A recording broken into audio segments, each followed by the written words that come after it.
Olá amigos, sejam bem-vindos ao canal Defesa da Fé. Aqui quem vos fala é seu amigo, seu irmão em Cristo, irmão Medeiros. E hoje nós vamos falar do templo. Templo, casa de Deus? Quem matou o Messias? Será que te enganaram? Será que enganaram você dizendo que você tem que frequentar uma igreja? É isso que vamos descobrir nesse vídeo. Fica até o final. Antes de começar, deixa o seu like, compartilha, ativa o sininho de notificação e se inscreve para dar uma força no canal.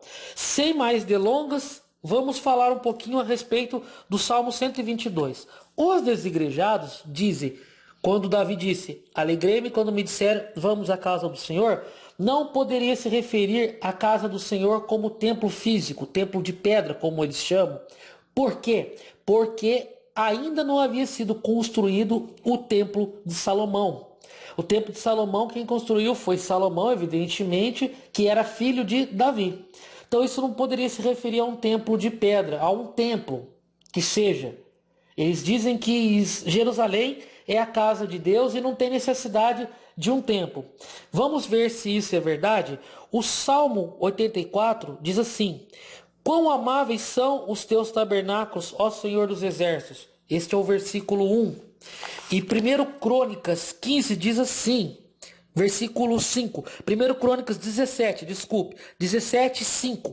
Porque em casa nenhuma habitei, desde os dias que fiz subir a Israel até o dia de hoje, mas tenho andado de tenda em tenda e de tabernáculo em tabernáculo. Então isso deixa claro que antes de haver o templo já havia um tabernáculo, já havia um local de adoração. Tá certo? Se você ler o Pentateuco, você vai ver a congregação se ajuntando em volta do tabernáculo. Aliás, as tribos eram acampadas em volta do tabernáculo. Então, nunca foi cada um por si, Deus por todos em Israel. Deus sempre trabalhou com essa questão da congregação, de congregar, do ajuntamento. Nunca foi cada um por si e Deus por todos. Então, Davi entendia isso claramente.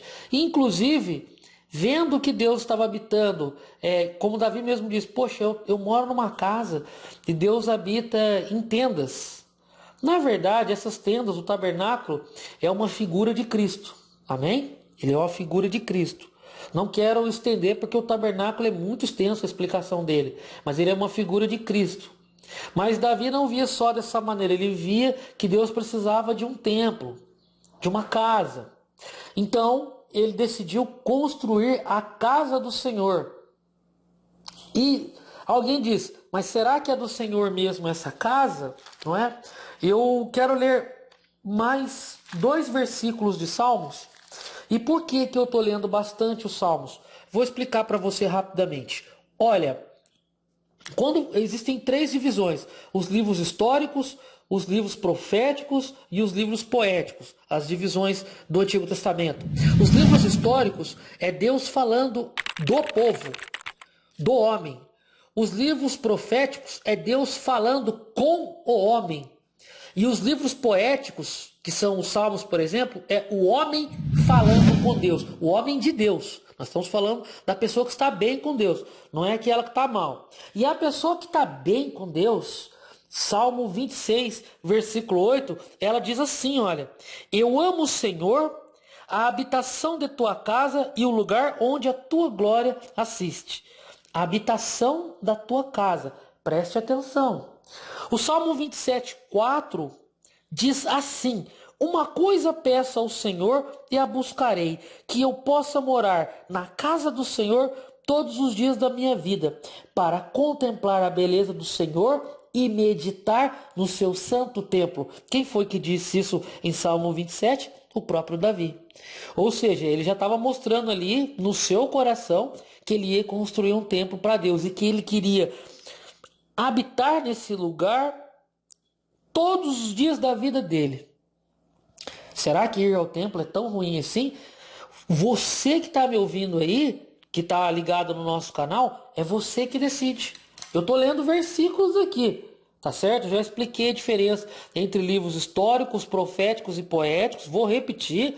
Os históricos é Deus falando do homem, a história do homem. Os proféticos é Deus falando com o homem. E os poéticos é o homem falando com Deus. Por isso é muito comum você ver Salmo de Davi, oração de não sei o que tem e tal. no livro de Salmos. É muito comum você ver isso, porque aí é o homem falando com Deus, homem que está bem com Deus. Ok. Bom, feito isto, vamos ler aqui agora segundo Crônicas, e daí eu já vou pular para o Novo Testamento e já vou encerrar aqui, porque o Tiago Lima ele coloca uma questão: quem matou Jesus? Quer dizer, não tem nada a ver com o templo, né? É só para encher linguiça, mas nós vamos responder. Ele respondeu lá no canal dele e eu vou responder para ele, mostrar que ele respondeu errado, inclusive. Ok? Então vamos lá. Nós vamos ler aqui agora em Mateus capítulo 21 e o versículo 12. Nós vamos ler aqui essa passagem que fala a respeito de Jesus. Já estamos falando do Novo Testamento, inclusive, ok? Tendo Jesus entrado no templo, preste bem atenção, expulsou todos que ali vendiam e compravam. Também derrubou as mesas dos cambistas e as cadeiras dos que vendiam pombas. E disse-lhes: está escrito, a minha casa será chamada casa de oração, vós, porém, a transformais em covil de salteadores. Vieram a ele no templo cegos e coxos, e ele os curou. Bom, a minha casa será chamada casa de oração. Então, ali ele se refere ao templo como a casa de Deus. Aí eu vi o Tiago Lima dizendo: não, esse templo não pode ser a casa de Deus, porque não é o templo de Salomão, é o templo que foi construído por Herodes. Bom, primeira coisa que eu quero dizer: esse templo, ele seguiu os mesmos padrões do templo de Salomão. O tabernáculo tinha um átrio exterior, santo lugar e santo dos santos. O templo de Salomão tinha isso e ali também tinha isso. Tá certo? Tanto que o véu se rasgou. Tinha o santo dos santos, tinha o santo lugar e tinha o átrio exterior. Os moldes eram os mesmos. E nesse período de 400 anos, de Malaquias até Jesus, que não houve profeta que profetizou em Israel, foi a pior fase espiritual da vida de Israel. E aí você vê que o sacerdote estava fazendo da casa de Deus uma casa de comércio. Tá certo? E eu já quero explicar aqui. Aí o Tiago Lima falou: não, esses templos de pedra tem que ter, porque tem que ter o sustento para eles. Aí eles pedem dinheiro para sustentar, para eles não perder a boquinha dos dízimos e as ofertas. Tinha naquela época e nos dias de hoje não é diferente. Bom, será que quem quer pegar a boquinha é de verdade as igrejas, ou Tiago, é você? Porque você também disse que você precisa explicar isso para as pessoas do seu canal. Você também disse que o evangelho não paga nada, que Jesus disse que é para distribuir de graça, que para falar não paga nada. Eu pergunto, o YouTube está cobrando alguma coisa de você? Bom, sendo assim, se ele não cobra nada de você, por que você pede o apoia-se? Por que você pede dinheiro no seu canal para as pessoas apoiarem o seu canal se o YouTube não está cobrando nada seu? Como não está cobrando nada meu? Por que você pede então? Por que você vende cursos de grande tribulação? Pelo que eu estou percebendo aqui, você está querendo tirar da igreja para o seu bolso.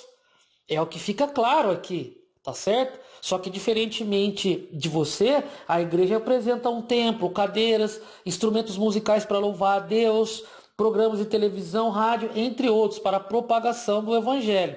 Jesus disse que o evangelho deveria ser pregado até os confins da terra. Então, para você ir, por exemplo, para a Ilha de Páscoa, se você quiser, você tem que pagar a passagem de avião. Não é de graça não, viu?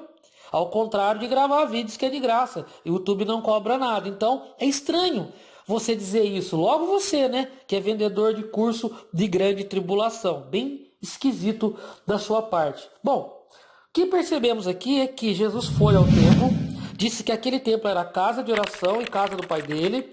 Disse também, ele curava no templo, por isso você vê muitas curas, milagres e maravilhas acontecendo nos templos evangélicos, sobretudo. E também em Lucas, capítulo 19, em versículo 47, nós vamos ver uma outra coisa a respeito do templo.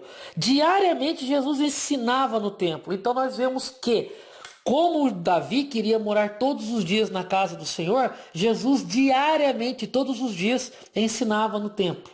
Então o templo é lugar de ensinamento, é lugar de cura, de milagre e é lugar também de oração. Está escrito na Bíblia. E contra fatos não tem argumentos. Então eu estou respondendo as coisas que esses desigrejados falam, as teorias dele, mostrando a Bíblia para vocês. Inclusive a Bíblia diz: imitai os da fé E é exatamente isso que o apóstolo Pedro fazia e os outros apóstolos quando ele ia orar no templo. Quando Paulo ia ao templo, ao contrário do que eu vi os desigrejados dizerem, que eles iam lá para pregar e tirar aquelas pessoas do templo. Não, eles iam lá porque é a casa do Senhor. Aí tem uma coisa que o Tiago Lima disse, que o templo e o sacerdócio levítico ficou no Calvário. Eu concordo com o sacerdócio levítico, porque o véu se rasgou. O templo eu não concordo. E aí ele diz assim, Deus não habita em nenhum templo feito por mãos humanas e tal. Então, como você acabou de ver aqui, esse templo estava contaminado com a ganância do sacerdote. Como você viu também, Salomão encheu a casa do Senhor de tranqueira. E é esse procedimento que Deus não gosta. Não que ele não habite nesses lugares, é que ele não se agrada. Muito pelo contrário. Se você ler primeiro Crônicas, não é? Segundo Crônicas, o capítulo 7 e o versículo 1 e 2, nós vamos entender melhor essa ideia. Olha só, tendo Salomão acabado de orar, isso aqui Salomão ainda não tinha enchido a casa do Senhor de tranqueiras. Tendo Salomão acabado de orar, desceu fogo do céu e consumiu o holocausto e os sacrifícios, e a glória do Senhor encheu a casa. Os sacerdotes não podiam entrar na casa do Senhor, porque a glória do Senhor tinha enchido a casa do Senhor. Quando a Bíblia fala que a glória do Senhor encheu a casa do Senhor, a Bíblia está mentindo? Aquela casa não era do Senhor? E essa glória é mentira? Será que é? Não. Por isso que você vê muitos milagres e maravilhas acontecendo nas igrejas, porque a glória do Senhor enche sua casa. Amém? Então isso deixa claro aqui que não tem nada a ver. Essas coisas que eles dizem, que ele diz, não tem nada a ver. Inclusive o versículo 15 do próprio capítulo 7 de 2 Crônicas diz assim: estarão abertos os meus olhos e atentos os meus ouvidos à oração que se fizer nesse lugar. Que lugar? A casa do Senhor. Agora eu te pergunto, foi abolida a casa do Senhor? Então o que significa que Deus não habita em templos feitos por mãos? Quando esse templo é contaminado com as tranqueiras que as próprias pessoas com suas mãos colocam ali e se desviam da verdade, Deus já não tem mais compromisso com aquilo e se retira. Mas isso não significa que Deus não está naquele local. Então, é isso que quer dizer exatamente. Inclusive, quando Jesus morreu na cruz do Calvário e depois ressuscitou, o véu se rasgou. E aí, agora todos podem ter Espírito Santo, porque no Antigo Testamento somente 3 pessoas tinham: o profeta, o rei e o sacerdote. Agora todos podem entrar no Santo dos Santos. Amém? Nós podemos ter um entendimento melhor das Escrituras. Nem todos têm Espírito Santo. Se tivessem, não falariam a quantidade de abobrinhas que falam. Mas onde você quer chegar com isso, irmão Medeiros? Bom, eu quero chegar no seguinte: as pessoas que estão bem com Deus e são espirituais entenderam claramente o recado. As que não estão bem com Deus vão criar essas coisas justamente por não conseguir interpretar as escrituras sagradas. Pedro e Paulo imitavam Jesus. Eles iam no templo. E eles dizem assim: Jesus mandou construir templo? Olha, primeiro que para construir templo tem que ter recursos financeiros. Leia o livro de Ageu que você vai descobrir. É difícil erguer um templo. Segundo, como poderia se construir um templo se o Império Romano perseguia os cristãos, jogavam aos leões e também Nero, diz a história, que ele ateava fogo nos cristãos ainda vivos, jogava óleo e jogava fogo. E os cristãos queimavam vivos. Como se vai fazer uma igreja, um templo? Como você vai colocar aqui, templo de Jesus Cristo, sendo que a igreja sofria perseguição? Presta atenção, Tiago Lima. Olha a quantidade de besteiras que você fala. Você, Rubens Sodré, Rômulo Marasquim, a igreja sofria perseguição e nem tinha recursos financeiros para isso, porque era um começo. Tá certo? Então você não sabe nem do que você está falando. Você está tocando na noiva de Deus. E eu quero encerrar aqui Então você sabe por que não foi construído templos no começo, mas isso não significa que não tinha uma organização, porque tinha apóstolo, profeta, evangelista, pastor e mestre, está escrito lá em Efésios. Tinha os cargos, tinha até diácono, que eram os servidores de mesa, havia ajuntamento, havia coleta de oferta. De onde que ele tirou isso? É teoria da cabeça dele, porque tudo isso que eu estou falando está escrito na Bíblia. É que o tempo não me permite, já são 15 minutos. Eu vou encerrar aqui. Tiago Lima, você foi na Universal e perguntou para pessoas recém-convertidas, provavelmente, quem matou Jesus. Um obreiro soube responder, as outras pessoas não. E você disse que quem matou foram os sacerdotes. Você errou. Quem matou Jesus, quem mandou matar Jesus, não foram os sacerdotes, foi Pôncio Pilatos. Estuda mais.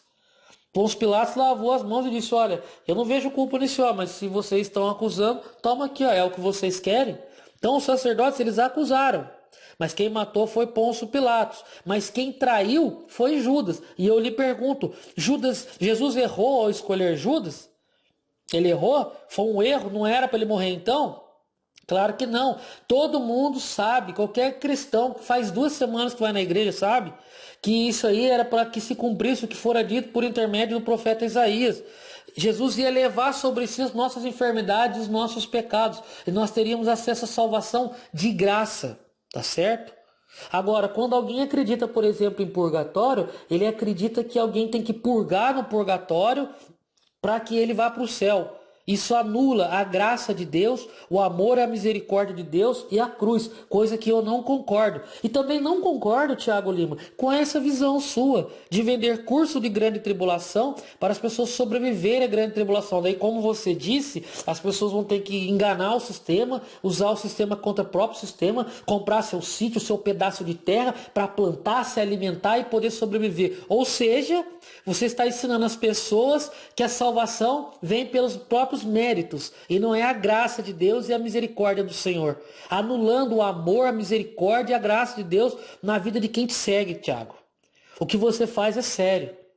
A igreja não passará pela grande tribulação. Aqui no link da descrição tem aqui. A igreja não vai passar pela grande tribulação. Tem o que vai acontecer na grande tribulação. Tem outros vídeos que são relevantes e tem aqui no link da descrição os vídeos onde o Tiago Lima fala essas besteiras. Deus abençoe e até o próximo vídeo.